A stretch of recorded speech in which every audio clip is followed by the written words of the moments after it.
Bon dia, soc Àngel Martí, de l'Ametlla de Mar, escric narrativa i poesia i avui estic aquí per presentar-vos este llibre.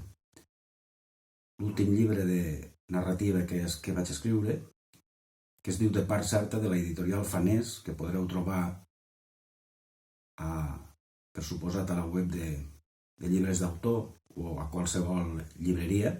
Com veu, és una portada molt fàcil d'identificar, és la segona edició del llibre.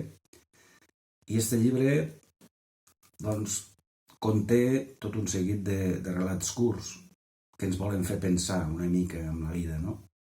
Hi ha alguns que ens parlen de circumstàncies de la guerra civil, d'altres del consumisme, d'altres dels nostres avis. I avui jo n'he triat un per a llegir-vos un trosset. He triat un relat que es diu Destins i que comença en una història d'amor. Lo millor és que se'l llegi. Ella havia nascut a Penyíscola i la seva infantesa havia transcorregut entre el que quedava d'aquells carrers estrets i costeruts a la vora de la mar i les nafres que la guerra havia solcat, supurant encara a les famílies d'un i altre bàndol. Li encantava passejar-se entre les parades de queviures, les olors a sardines en sal, a olives amb sajurida, als farcellets de romer florit.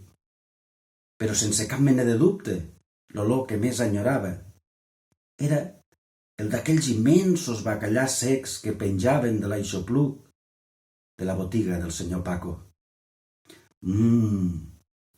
Qui pogués veure's al plat un tall d'aquells peixots amb 4 fesols, un parell d'escarxofes i mitjou dur. De vegades somiava amb aquell ranxo de forquilla esmolada i pa sucat i al matí trobava el coixí, amarat de la saliva que li rajava per la comissura dels llavis.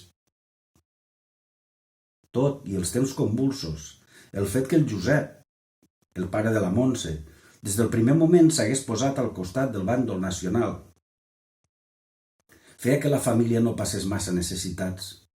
El Josep havia estat un important exponent del tèxtil valencià abans de la guerra, i encara que durant un temps totes les seves possessions havien estat intervingudes per republicans, en decretar el final dels combats, no tan sols li van retornar, sinó que el govern, por los servicios prestados a la pàtria, li va signar tot un seguit de contractes pràcticament vitalicis que li garantien el subministrament de roba a l'exèrcit en exclusivitat i que van fer que en pocs anys la família de la Montse fos una de les més poderoses i influents de la zona.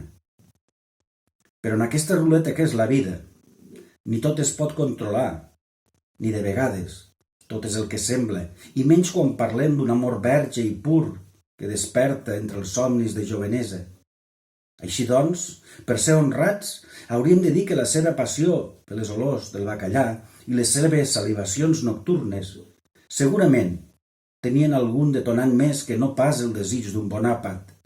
Fins i tot podríem dir que tindrien un nom propi, un nom d'ulls de cel d'estiu i cabells rossos, de mirada llesta i murri, de rialla bergant i conversa descarada.